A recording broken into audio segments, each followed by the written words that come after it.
Hello viewers, welcome to my channel. আশা করি আপনারা সবাই খুব ভালো আছেন।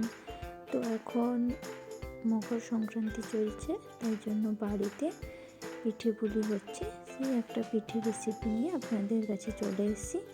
তো আজকে গুড়ের পাটিসাপটা হবে, সেই রেসিপিটা দেখাবো।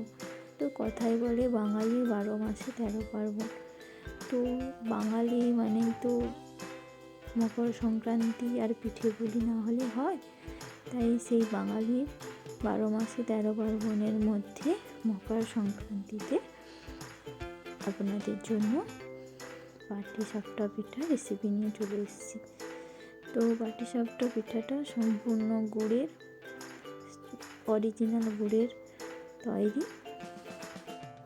কোরানো নারকেলগুলি কড়াইতে দিয়ে কিছুক্ষণ নাড়াচাড়ার পরে নারকেলটা কিছুটা ভাজা হয়ে এলে তারপরে আমরা আদা এবং এলাচকে থেতো করে নারকেলের মধ্যে দিয়ে কিছুক্ষণ আবার নাড়িয়ে চাড়িয়ে নেব।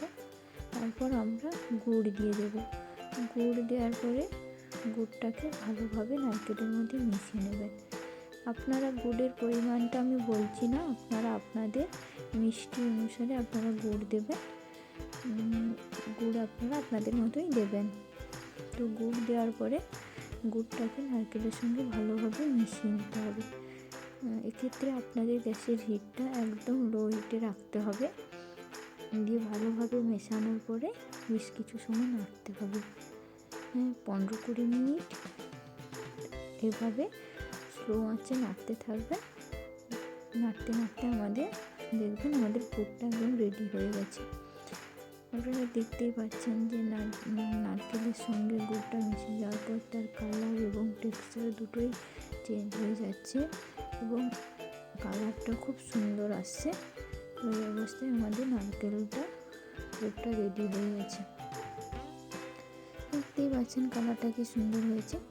পরে আমরা নারকেলের পুরটা রেডি হওয়ার পরে আমরা পাটিসাপটার জন্য একটা ব্যাটার বানিয়ে নেব। ব্যাটারটা বানানোর জন্য আমরা ময়দা এবং সুজি ব্যবহার করেছি। ময়দা নিয়েছি 1 কিলো মতো, সুজি নিয়েছি 2 কাপ মতো।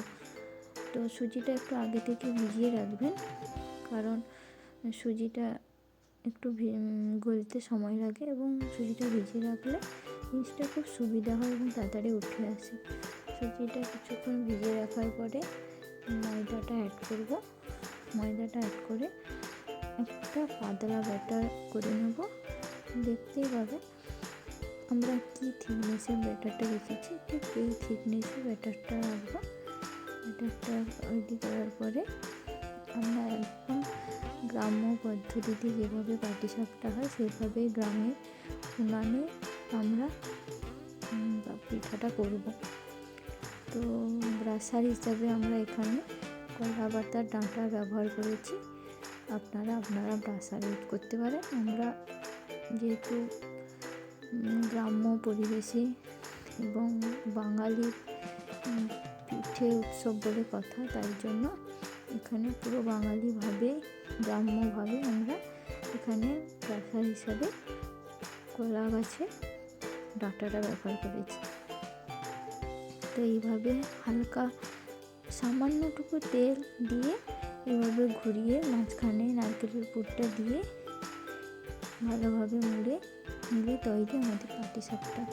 থ্যাংক ইউ বন্ধুরা। চ্যানেলটা যদি ভালো লেগে থাকে তাহলে লাইক, কমেন্ট, শেয়ার, সাবস্ক্রাইব করে পাশে থাকবেন।